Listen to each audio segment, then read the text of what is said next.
Good morning, student. We are doing our third chapter, Deep Water from Flamingo.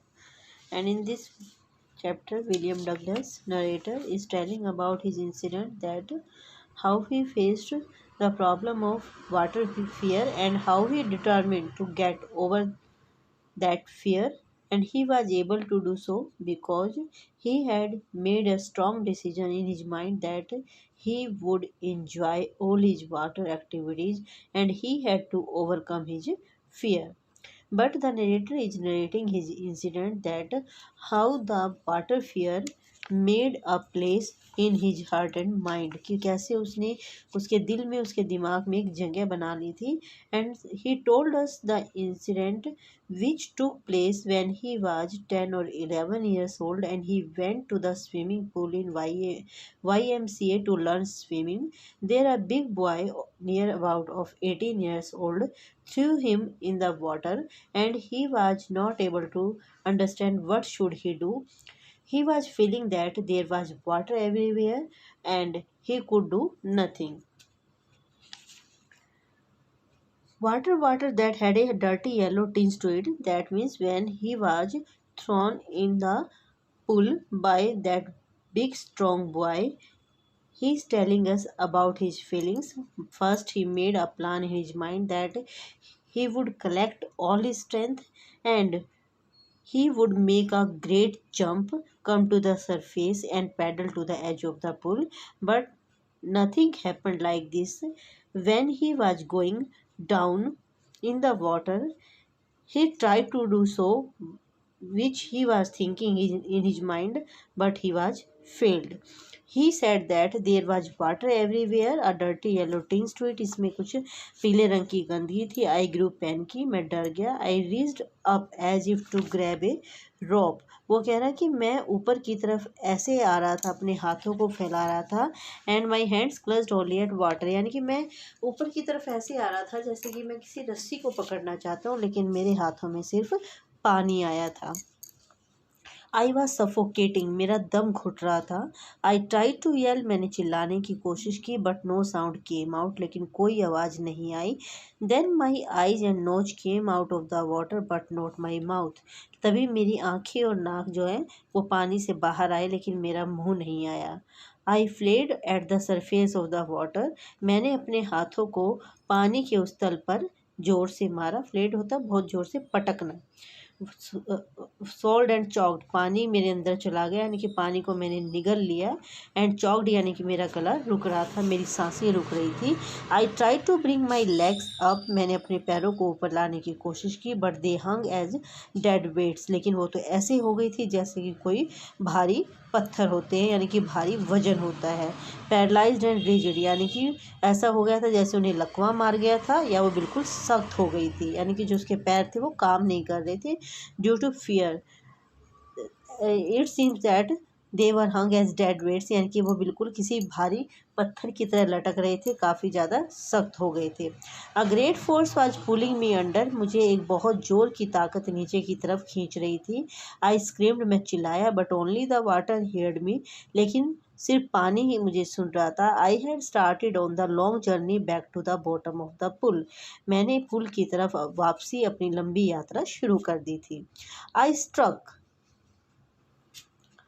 Eight the water as I went down, जब मैं नीचे जा रहा था तो मैंने पानी में हाथ पैर मारे. Expending my strength as one in a nightmare fights and irresistible force.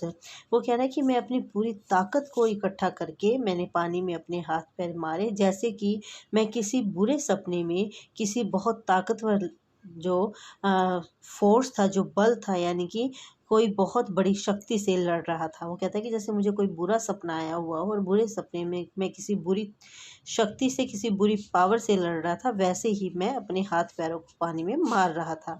I had lost all my breath, मेरी सांस खो चुकी थी. माई लंग्स एक्ट, मेरे जो लंग्स थे, फेफड़े थे, उनमें दर्द हो रहा था. माई हेड थ्रॉब्ड, मेरा सिर जो था वो चकरा रहा था. आई वॉज गेटिंग डिजी, मुझे चक्कर आ रहे थे. But I remember the strategy, लेकिन मुझे अपनी प्लानिंग याद आ रही थी, योजना याद आ रही थी. I would lie flat on the water, मैं मतलब on the water, strike out with my arms and thrash with my legs, कि मैं I would lie flat on the water, कि मैं जंप लगाकर ऊपर की तरफ आ जाऊंगा और उसके बाद मैं अपने पैरों से पानी के ऊपर लेट जाऊंगा, पैरों को मारूंगा और मैं हाथों को भी हिलाऊंगा। Strike out with my arms and thrash with my legs, यानी कि मैं पानी को अपने हाथ पैरों से मारूंगा, मैं पानी के ऊपरी तल पर आ जाऊंगा, वह मैं वहां पर मैं लेट जाऊंगा। Then I would get to the edge of the pool and be safe, उसके बाद मैं पुल के किनारे तक पहुंच जाऊंगा और मैं सुरक्षित रहूंगा।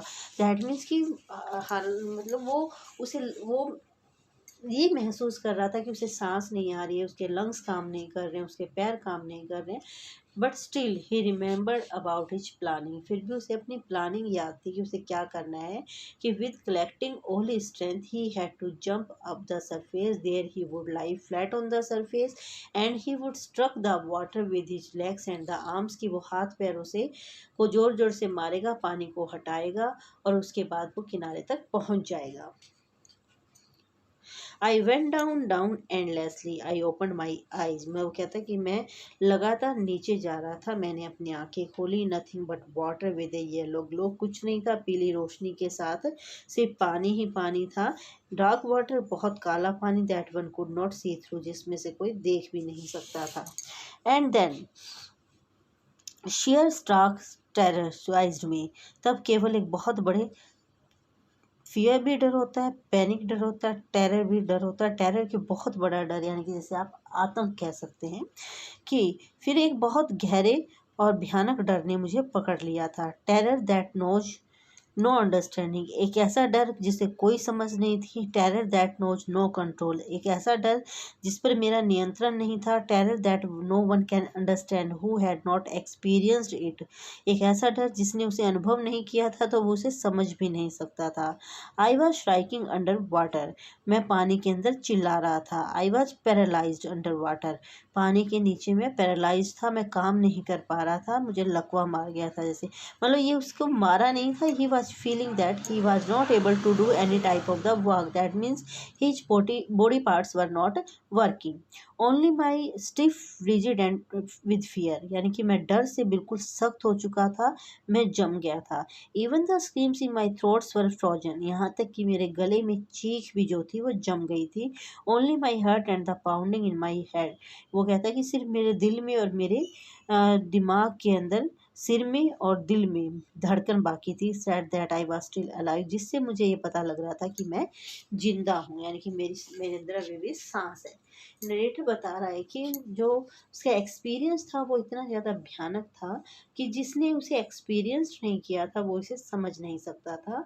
वो इतना ज़्यादा डरा हुआ था कि उसके बॉडी पार्ट्स ने काम करना बंद कर दिया था, सिर्फ उसका दिल और दिमाग काम, मतलब एक हार्ट और एक दिमाग यानी कि हेड, वो दो चीज़ें काम कर रही थी। वो भी उसे क्यों लग रहा था, क्योंकि दोनों ही चल रही थी। And then in the midst of the terror came a touch of the reason, तभी उस डर के बीच में मुझे एकदम से ख्याल आया, I must remember to jump when I hit the bottom, कि जैसे ही मैं बॉटम से टकराऊंगा मुझे उछलना होगा, यानी कि मुझे छलांग लगानी होगी। When I hit the bottom, at last I felt the tiles under me. आखिर में मुझे अपने पैरों के नीचे टाइल महसूस हुई। My toes reached out as if to grab them.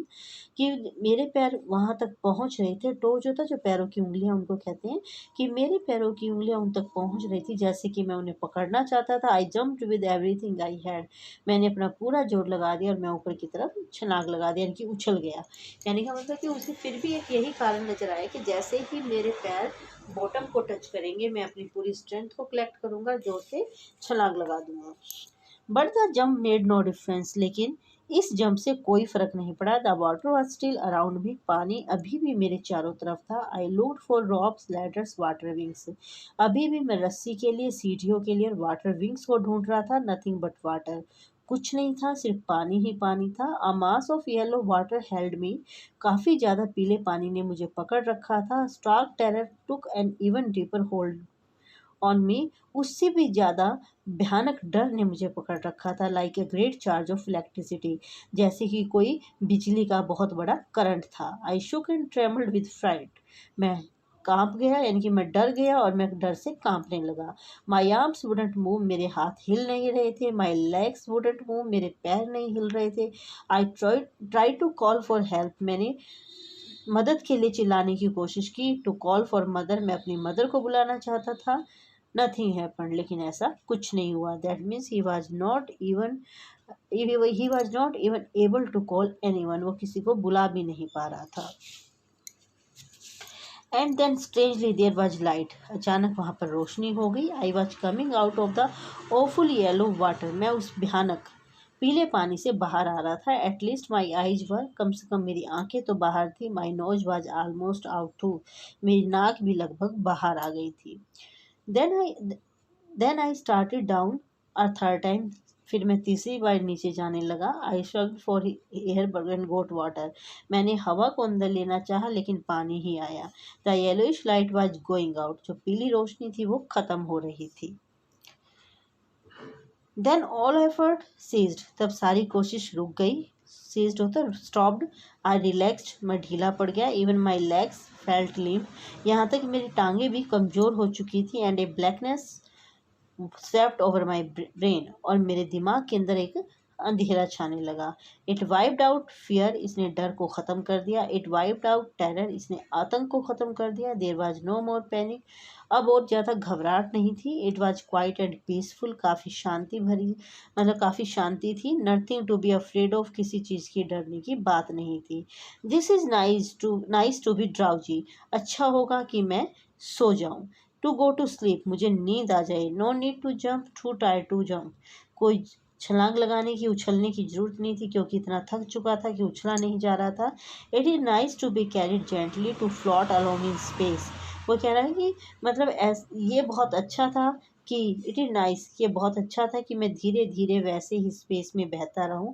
Tender arms around me, tender arms like mothers, मतलब मेरे चारों तरफ किसी की नर्म बाहें थी जैसे कि मेरी माँ के हाथ हों। Now I must go to sleep, अब मुझे सो जाना चाहिए। यानी कि जो नरेटर था वहाँ पर वो बहुत ज़्यादा वीक महसूस कर रहा था। He had lost all his hopes and that's why he thought that he should stop to try any more, कि उसे और ज़्यादा कोशिश नहीं करनी चाहिए, उसे अब सो जाना चाहिए क्योंकि वो इतना थक चुका था कि वो जंप भी नहीं कर पा रहा था। I cross to oblivion and the curtain of life fell, मतलब क्रॉस टू ओब्लिवियन होता है कि बाउंड्री तक, यानी कि जो भूलने की बाउंड्री होती है। वो कहता है कि मैं उस भूलने की सीमा तक चला गया था और मेरे जीवन का, यानी कि जो लाइफ का कर्टेन था, जो जीवन का पर्दा था, वो गिर गया था। So the student, till here we have read the awful experience of the narrator, and he he was narrating us that he got the fear of water with this incident, which had made a lasting or long lasting impression in his heart and mind. So the student, we will continue our chapter tomorrow. Thank you, have a nice day.